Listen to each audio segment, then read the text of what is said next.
Yes, we are live. Yes, welcome everyone. Good morning, good afternoon, good evening.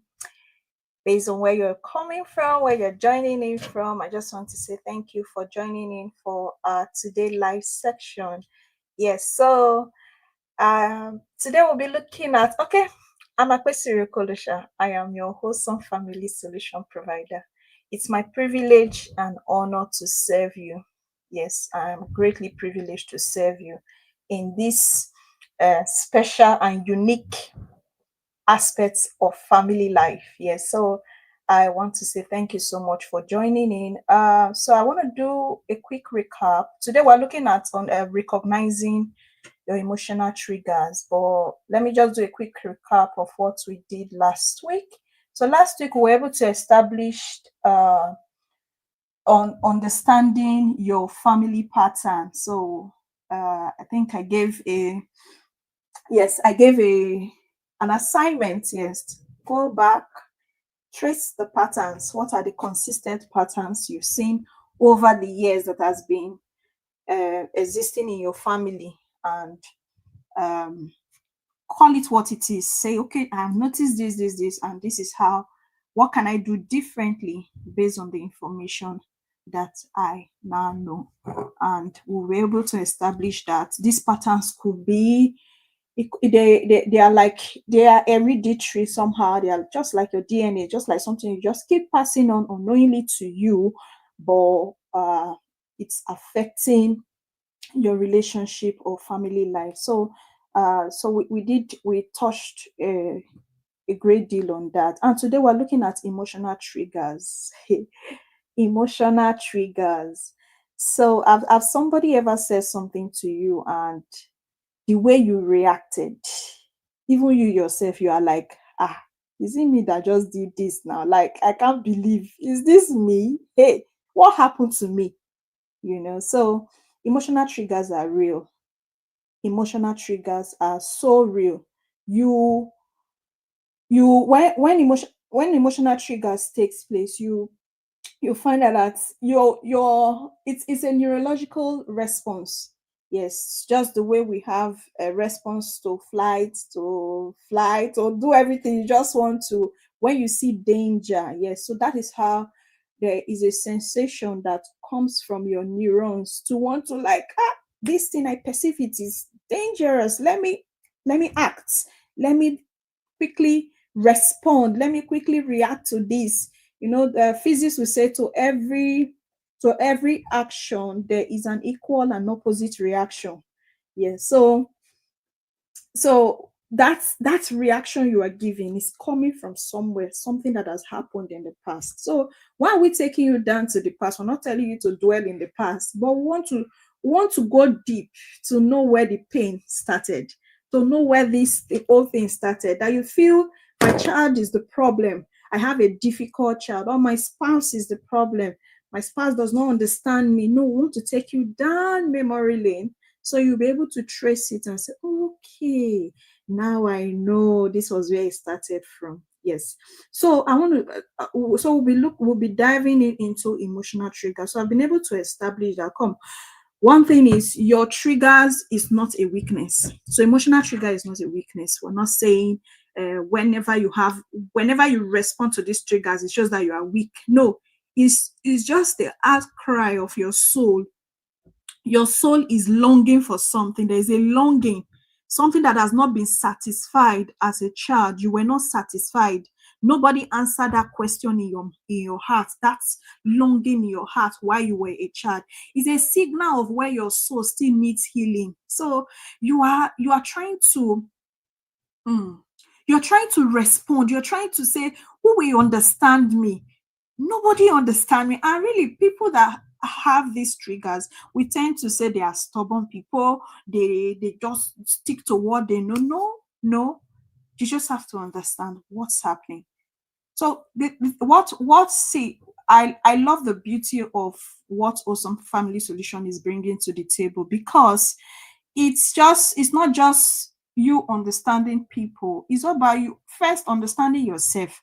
Why do I react the way I react? Why do I behave the way I behave? Then you now understand the next person, your neighbor, your family. So when we say wholesome family solution, we're not just talking about dysfunction. Well, so okay, so we talk about dysfunction, yes. So, but people will say, I didn't come from a dysfunctional family. God forbid it. You don't want to identify with it, but in the way you react to things, in the way you behave, are you sure something did not happen to you that is giving you that trigger? That vibes to just, let me do it like this in a very where you don't consider your actions before reacting. No, so that's why we are here. So the Bible talk about us being able to control, put our emotions under control. Yes. So if it's a key word, if it's a key thing for God to look at, then I don't see any reason why we will not also check it out in our relationship. And this also can affect our relationship with God, because the scripture was summed, the whole testament was summed into, the commandment was summed into to say, love God and love your neighbor. So you can't do these two things effectively when you are not in the place of uh, understanding your emotions and how to manage them. So emotional triggers don't just come from memories, like as I've been able to establish, they are wired into your nervous system. It is the way your brain responds. In fact, your brain starts scanning for danger as somebody is speaking. In fact, as I'm speaking now, your head is, so this is how it works. So as I'm speaking now, some people are just there, just looking at, what is she saying that she's not saying right? What is she, how did she say this one? Did she say this one right? Is she on point? You know, your head is just scanning for danger, danger, danger. So it is the way the system, it is the way the nervous system is wired. So especially when you now come from a dysfunctional home where all you knew was conflict, or possibly neglect, or manipulation, yes, that can affect the way you respond to things. So I'm going to give practical example to this so that it won't look like we're just speaking one grammar from somewhere. So I'll be looking at, for instance, let's assume you were a child who grew up in a home where you were being constantly yelled at, or verbally abused, or emotionally abused, or you suffer from harsh criticism, or you were overly controlled. So in that case, what would be your triggers? Possibly your trigger could be anger. So if you come from that kind of setting, you were yelled at, you were controlled, you were being told what to do, you were being, you never really lived your life. Everybody was just telling you what to do, what not to do, what to do, what not to do. In that sense, what you will suffer from it's anger. And also, there's also the possibility of being easily irritated when you are corrected. You get easily irritated. You just feel, who is telling me this? Nobody should control me again. I'm tired of all this. Like, you should just allow me be. I'm tired of this yelling. So it's something that you will want to tend to react in that way. Or for instance, your emotions were suppressed, your feelings were suppressed. You were being told you cry too much, or you are too emotional, you are too sensitive. In that way, or possibly you were being punished for little mistake, or you were being ridiculed. What will be your trigger? The trigger is that you will want to easily withdraw or switch into silence mode during conflicts. You just feel, let's not talk about it, let me just keep quiet. But still, nothing has changed. You just want to keep quiet, you just want to keep calm, you don't want to say anything about it, you just want to withdraw into your own shell.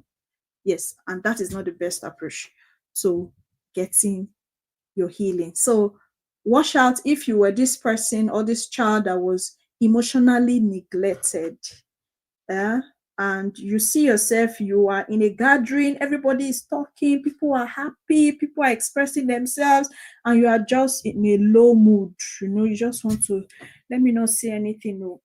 I know I always say the wrong thing. I know if I say anything now, people will start laughing at me. It's my own, they will start laughing at. Let me just keep quiet, let me listen to other people. I know I don't have anything good to say, so let me just be on my own. That's a trigger in itself.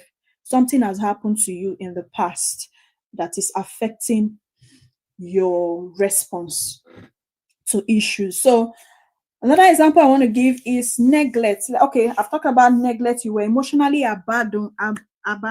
Yes, that's the word. You were emotionally abandoned, possibly by your parents or your caregivers. Nobody, they just ignore you. They just feel, who is there?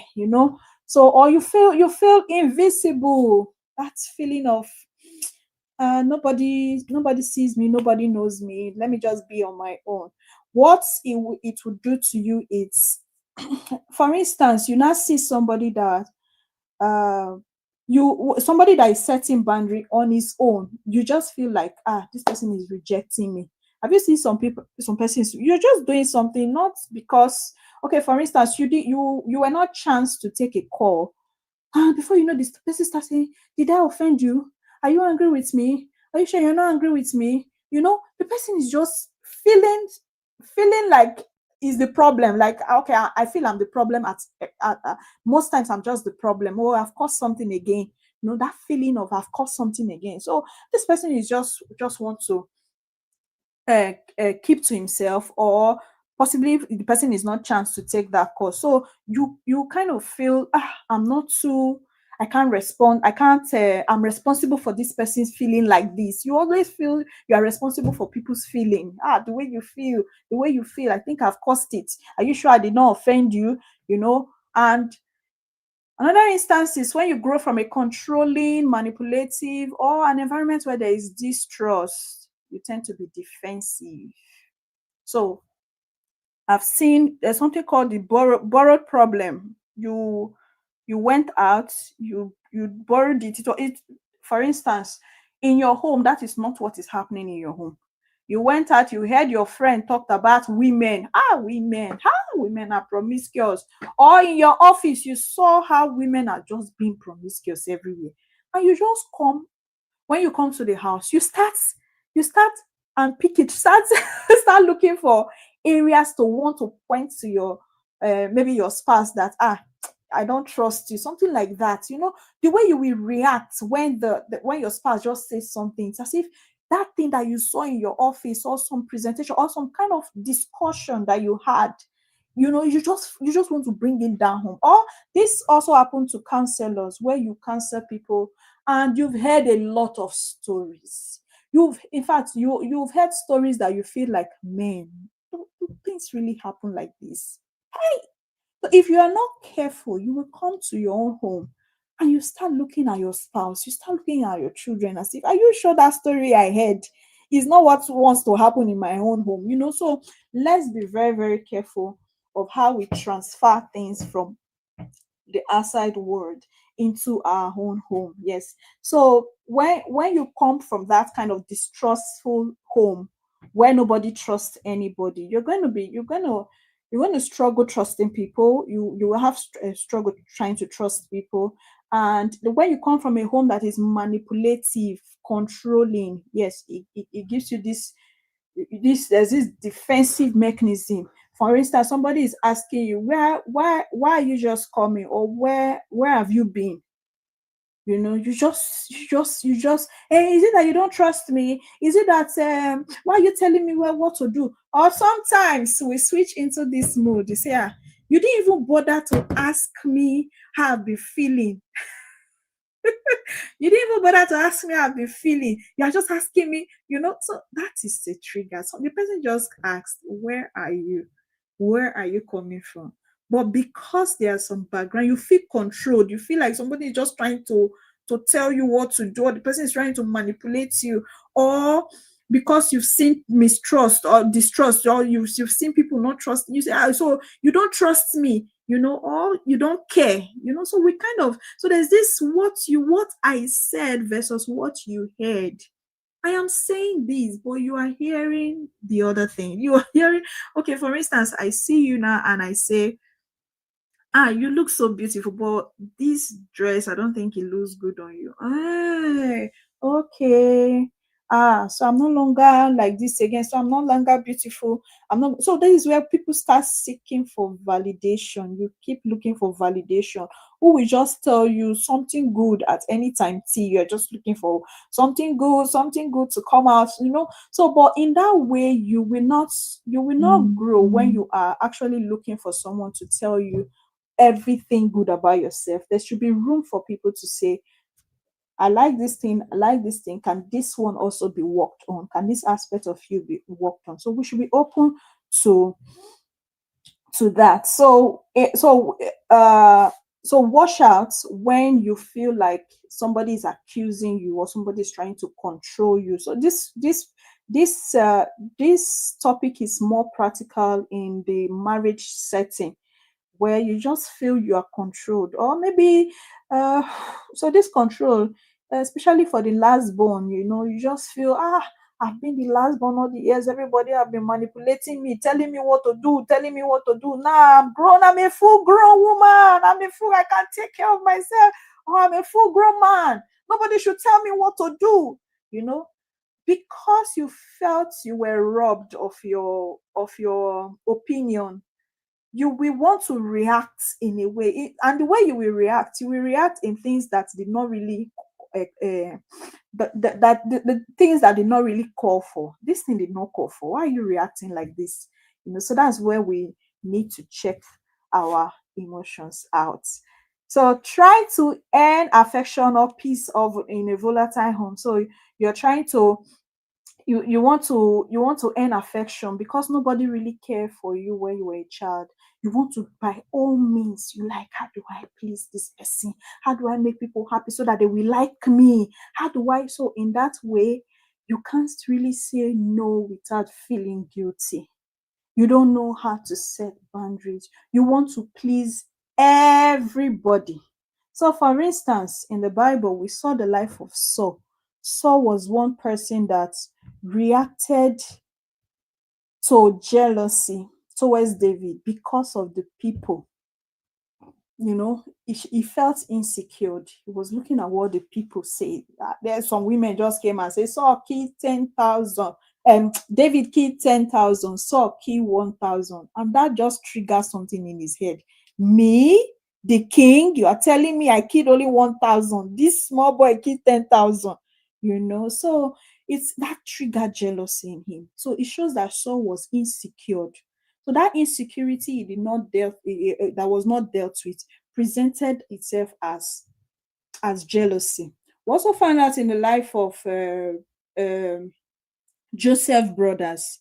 So Joseph brother, not necessarily, they did not hate Joseph as a brother, but it was the favoritism and the comparison that was done as a child. They have not dealt with it, they've not healed from that. So that now graduated into jealousy, envy, bitterness, those kind of things. So if you don't check out, if you don't deal with that triggers, that thing that has happened to you, that trauma you experienced from childhood, is going to affect the way you react in your relationship with others. And this is where people will say, you have you seen some persons, you'll be wondering, are you sure you are okay? Like, are you sure you don't have something wrong with you upstairs? Or are you sure? Sometimes you may even want to tempt the person as a have you seen close relative that will just behave in a funny way that you're just like, are you sure? So something has happened. Something happened somewhere.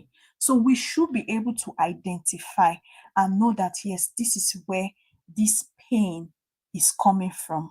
So let's assume you have low self-esteem. You suffer from shame. You were being shamed. In fact, in those days, they would just say, shame, shame, shame, shame. You were being shamed all the time. So when you grow up, you start seeing yourself feeling so unworthy. When somebody praise you, or they give you gifts, or they show you some love, you just feel, I'm not worthy, I'm not worthy to receive this love, and you want to hide under humility. There's this kind of false or pseudo humility. You want to do as if you are humble, you're a humble person.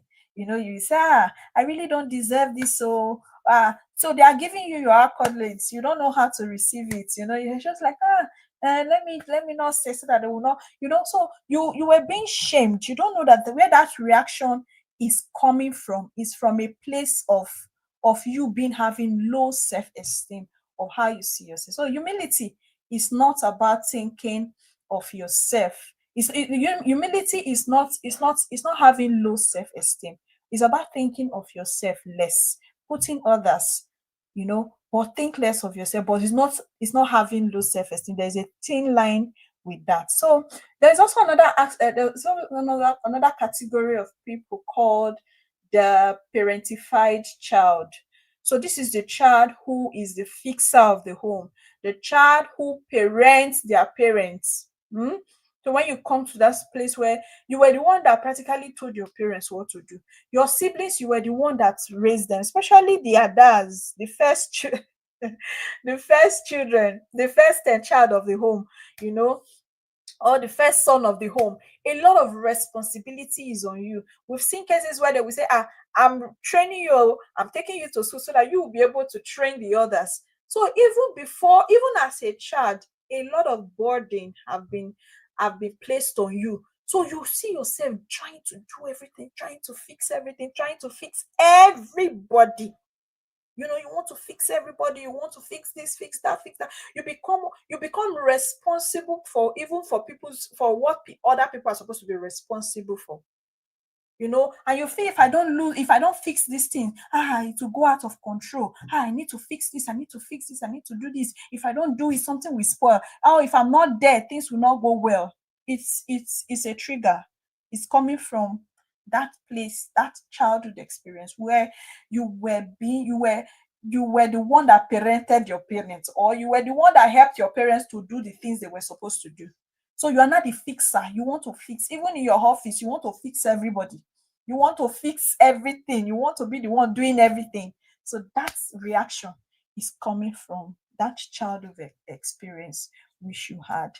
Or you feel suffocated. I've seen people that say, yes, that feel suffocated by affection. Like if you show them love, you cause problem. Why would somebody just love me? This thing is too much. I've seen sometimes some couple, you say, you are just too clingy. You just want to be with me everywhere, everywhere, everywhere. You are too clingy. They feel suffocated by affection. They are not used to affection. Like how can somebody just come at me? Do you know some people are not even used to you telling them I love you? Okay, some parents even struggle to tell their child I love you. Hey, it's a struggle. It's like, I'm just I'm telling my child I love you. What is it? What happened? What is happening? You understand? So something has happened to you in the past. So possibly you feel let's assume you feel suffocated by affection. Something happened. Maybe you were betrayed in the past. Possibly you were betrayed in the past. You were emotionally manipulated, and you don't want anybody to just come into your space. You don't want that. Okay, I give an instance. We've seen cases where children that suffer from childhood rape, like active rape now, when those children grow up, one of the things they tend to suffer from is it even affects their sexuality. So the spouse may say, you are not even good at this, you are not good at that, you don't even know, okay, you don't even know how to that. So it's not really about the sex in itself. It's about what happened to that child, what happened to that person as a child. It could be so much so that you are coming as a spouse, but the person is still seeing the picture of that rapist. You are the husband or you are the wife now, but he's still seeing that picture of the rapist that raped him or her when he was younger. So this is where deep it's a healing of its own. So it takes a lot of work to get that person to come out from that space. So before you start blaming your spouse, that some just go out there, start castigating their spouse. My spouse don't even know how to do anything, doesn't even know how to give me sex, he doesn't even know how to take care of me, he doesn't even know how to do this, doesn't even know how to.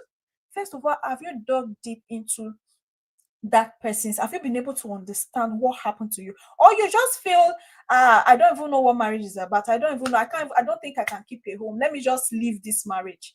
Let me just live in peace. I don't think I have what it takes to keep a home. Think back. Something happened to you in your childhood that is affecting your relationship. So this is where we say, when something has happened to you, you need to speak up.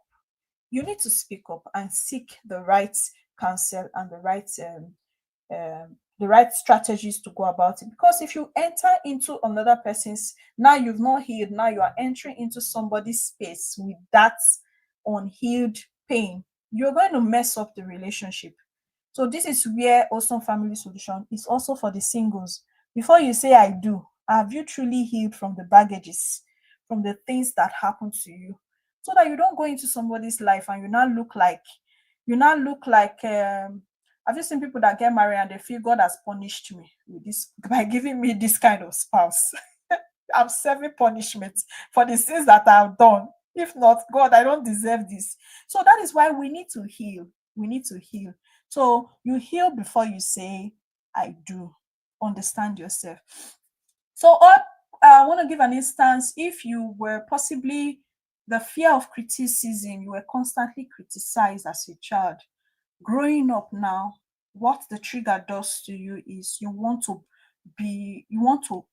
overperform, you want to be a performer, you want to show that you can do this, you want to be, so this is where perfectionism comes in. You want to do it well and do it well so that people can validate you. You want to be perfect, you want to do everything perfect, perfect. You're trying to avoid being criticized. You're trying to avoid being criticized. Sometimes I see myself into this a bit of perfectionism, kind of, in a way where you want to make sure everything is good, good, good, good, good before you do it. You don't want to give room for, I don't want people to say it's not, I didn't do it well. No, it's a wrong one. So you just have to keep doing what you need to do. Start from where you are. And that criticism, you just have to put that fear of criticism behind you. Then have you seen another category of persons where they over apologize? Hey, when things are not even their fault. And they will think they will peg it as peace. They will say, I'm a peacemaker. Oh. I know how to make peace. So you apologize for things that are not even your fault. And trust human being, they will take advantage of you. So you keep saying, I'm a very peaceful person. Oh, I don't have problem. Oh, I don't even look for anybody's trouble. Oh, but you are the one positioning yourself in a way that people will take advantage of you. You need to understand that. So you position yourself in that way. You're trying to you so possibly when you were younger, you were, let's assume your parents were your parents were the no nonsense in quotes kind of parents. Any little thing you do this, you get this as a feedback. You do this, you get this. That's kind of where punishment was just the only style of leadership, style of discipline that they know. If you grow up from that kind of environment, you will see yourself, it's as if you are walking on eggshell. You're walking on eggshell. You're just being careful, being careful, being careful, careful not to offend anybody, careful not to say this thing, careful not to. So when that happens to you, people will say, you will not see yourself apologizing. I think I'm the cause. I think I made this thing to happen. So okay, possibly as a single now, you'll see yourself even in a wrong relationship. The person is trying to give you negative vibes, telling you, I don't need you. Your something is still telling you that, no, am I the problem? If I'm the problem, please forgive me. I just want us to, and you are seeing red flags. So you don't know how to differentiate. So it's a trigger of that childhood experience. It's coming from that. So when you are over apologizing, something caused it. You were taught to walk on eggshell. You were taught to be careful, don't offend people, don't make people angry. So that could just be the trigger. So next is, for instance, let's assume you were okay. There's this one. They say you will tell you men don't cry. Your child is crying. You look at your son and say, come, why are you crying? Men don't cry. Okay. Or you say, when somebody is trying to express the way they feel, you say, you are too weak, self. Try and be strong, oh. Life is not for the weak. Try and be strong. Or you say, you are too sensitive. You're just too sensitive. You keep telling your child like that. What happens when that child grows? The child will now lack the ability to be vulnerable or there will be suppressed vulnerability, in the sense that even when that child is going through a lot, okay, this adult now, this child that has now become an adult, you are going through a lot, things are not working well. Let's assume your marriage, you are going through a lot. You can't even tell anybody. You just not nobody to counsel you, no pastor, nobody, because you have been taught to suppress your emotion. Don't say it. The person that says it is a weak person. Don't be weak. Be strong. You're trying to put out there that you're a very strong person. I'm not weak. I don't have problem.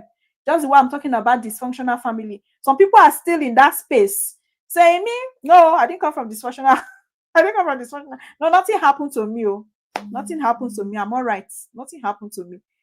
Yes, but you're trying to suppress being vulnerable.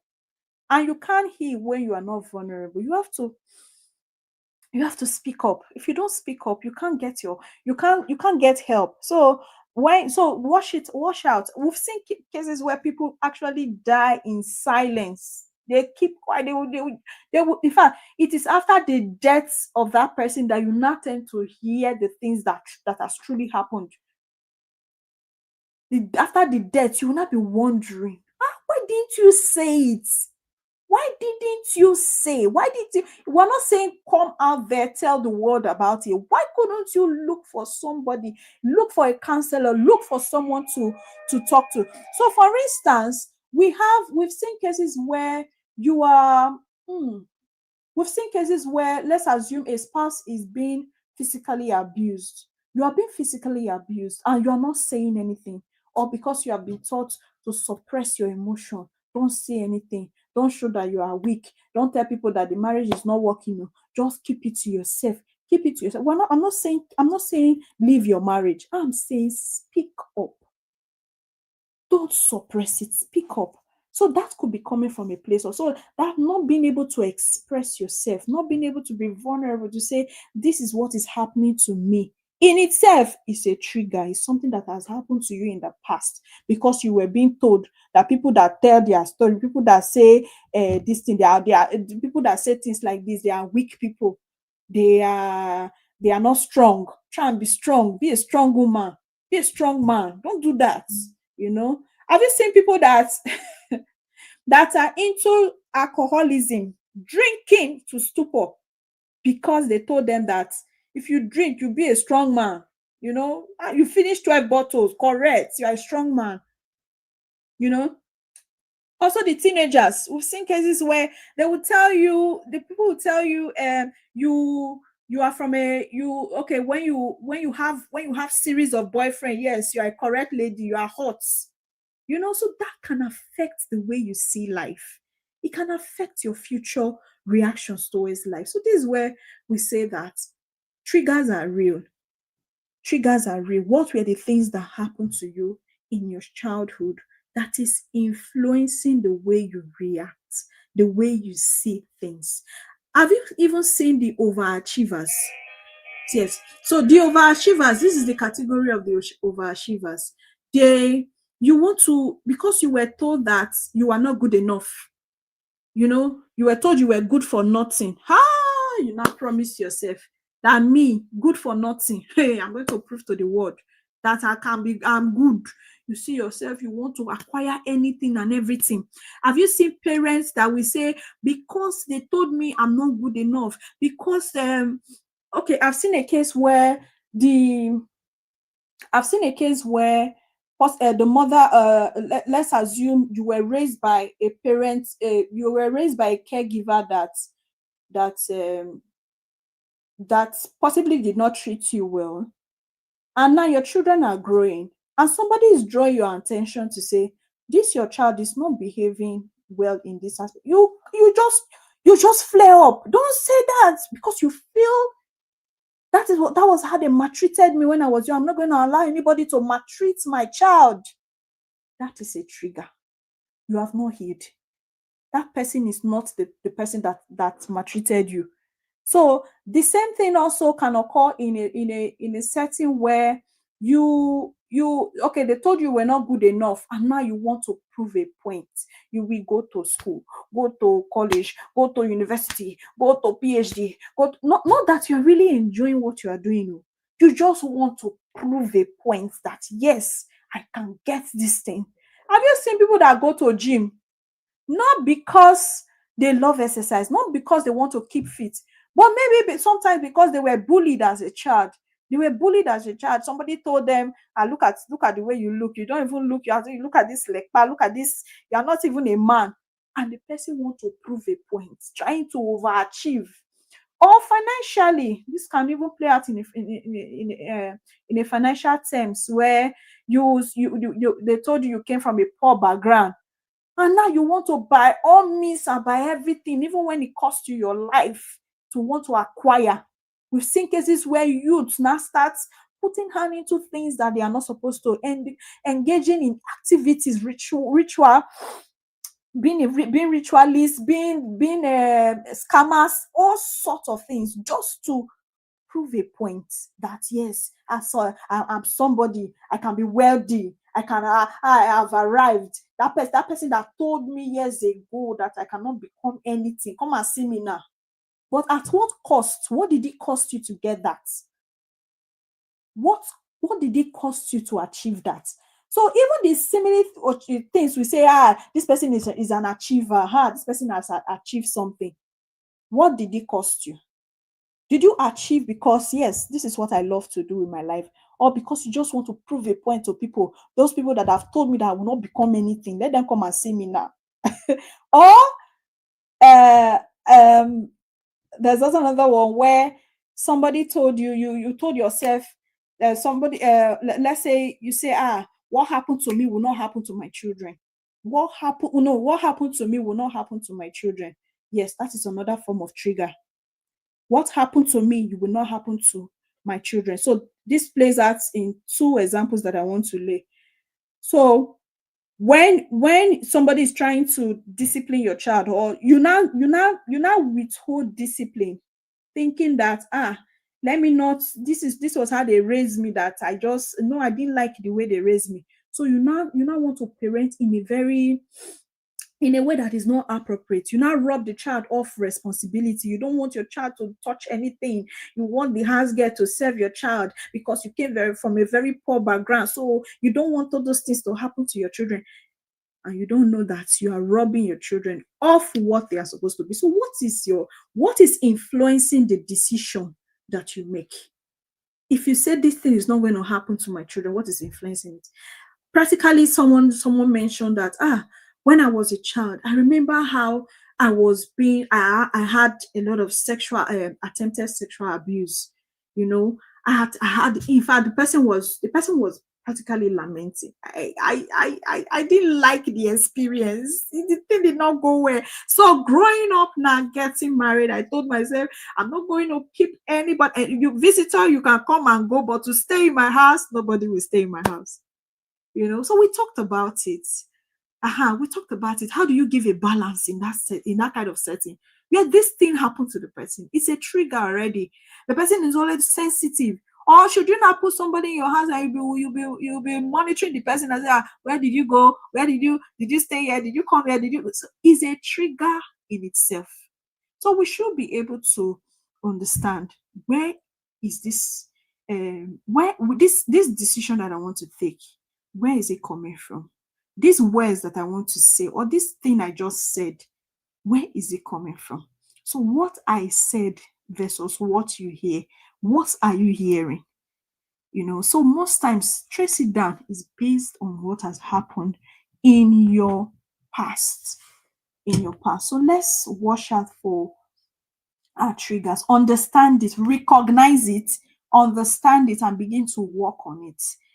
Faith without action is wishful thinking. You are just thinking. You have not done anything. So we must come to that place of saying, yes, now I know why I'm reacting like this. I've seen people that are of small stature, because people just come, just look at you like this. You would not want to be, you don't want to be unnecessarily difficult or being harsh or talk to people just to show that, yes, no, I don't want anybody to look down on me. It can be a trigger. So anything really. So sometimes it's not really a childhood thing. It could just be what somebody told you somewhere, and you just feel, oh, this one that I heard, nobody's going to take, I'm not going to take that nonsense anymore. It now affects the way you react to things. Know that you can't heal what you keep defending. You cannot heal what you keep defending. And God doesn't reveal what broken, what needs to be, what God wants to do is He wants to reveal that aspect of you that needs healing. So when you see yourself expressing this, and people are not comfortable, and they are telling you this thing, the way you are reacting, the way you are behaving, sit back and ask yourself. Instead of you to say, I know everybody will say I'm the bad person. I know they will say I'm bad. And let them just leave me. Let me be bad. No, sit back and reflect. What happened to me? Why am I reacting like this? So understand your emotion. You are the only person that can actually do this work of understanding your own emotions. I want you to replace fear with security. The Bible made mention in 1 John 4:18 that perfect love casts out fear. In the beginning, when Adam and Eve sinned against God, what happened? The Bible said, what happened? Adam was running, and God said, come, Adam, why are you running? He said, I'm running because I am naked. But that was not why. Adam did not even know where his problem was coming from. He said, I'm running because I am naked. God said, no, that's not it. That's not it. It is guilt. He was suffering from guilt, fear. That's where the problem is coming from. That's why he was running. So he was running not because he actually was naked. God said, come, who told you are naked? How did you even know you were naked in the first place? Did you eat of the fruit I told you not to eat? So God was telling him, go down to the roots. Understand where this thing is coming from. Stop saying I'm naked. I'm naked is a surface. You're telling me a surface. You're giving me a surface response. What is the problem? So God had to tell him, did you eat of the fruits I told you not to eat of? So you see it. So you can be suffering from shame, that shame, that childhood guilt. And you just feel, I don't want to commit. I don't want anybody to, I just want to be on my own. No, something has happened to you. That is what is influencing the way you react. I've seen somebody that say, if guys come, she likes it though, but when the guy is coming too close, she's just tired. She's fed up. Why? He say it's an unhealed emotion. Sometimes, so based on what they've seen how their parents their father left their mother, and you just feel, I beg, this one that this guy is coming now. Let me not give him too much space into my heart. I can just give you small, but I don't want problem. You just block. You tell you there's a boundary. You just put it that this space. Nobody comes to this place. But how will you get married if you don't trust? If you don't tend to open up your heart to say, okay, I can actually love again. I can live again, and God can actually give me the best. So we must come to the place of rest.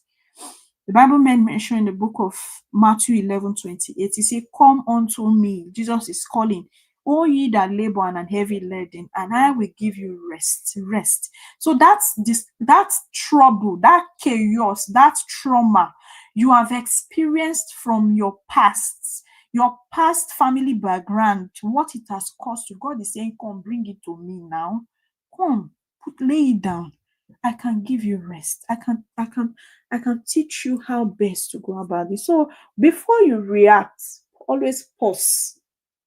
Pause and ask yourself, why am I reacting like this? What is happening to me? Always pause. The Bible says it's only a fool that will say a thing. After you say it, you say, I actually don't mean it. Oh, no, you consider what you want to say. You consider what you want to do. Oh, this thing that I want to do, how will it feel? Where am I coming from? So that is where that understanding is very, very important. Because if you can successfully understand your emotion, life will be beautiful. You will have good relationship. You will have good marriage. I've seen marriages that just got broken, not because the spouse they are bad people, but because this person just feel you know what you are doing and you don't know. Okay, you just feel sometimes even when you say when you're trying to say it's not really because I know maybe I don't have anybody that taught me how to do this. Say no, you know what you are doing. You are doing it to hurt me. So that is why being vulnerable to your spouse is also very important. You should be able to say, this thing happened to me in my childhood. I think that is what I'm importing now into this relationship. Just give me some time to heal. So when your spouse understand, it puts him in a good position. But if you yourself don't even understand where your problem is coming from, how can you now cry out for help for somebody to walk this journey with you? So you need to go down memory lane, check out the way I'm reacting now. What is influencing my reaction? I believe we've learned one, two, three, four things today. Uh, Thank you so much for joining in. I want you to know that God is not angry with you.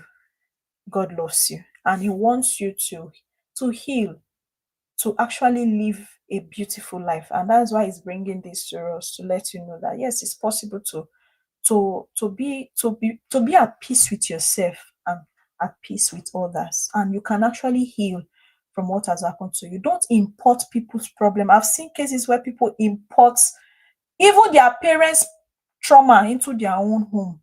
Your parents, they've lived their life, they did not, your father left your mother. That is not going to be your reality. It's not your reality. So don't start seeing every man that is coming as if, hey, they are going to leave me again. Don't do anything from the place of fear. Job said, the things that I feared, they've come upon me. Don't do anything from the place, don't react from the place of fear. Bible said in the book of Isaiah, he said, I will keep him in perfect peace, those whose heart has stayed on me.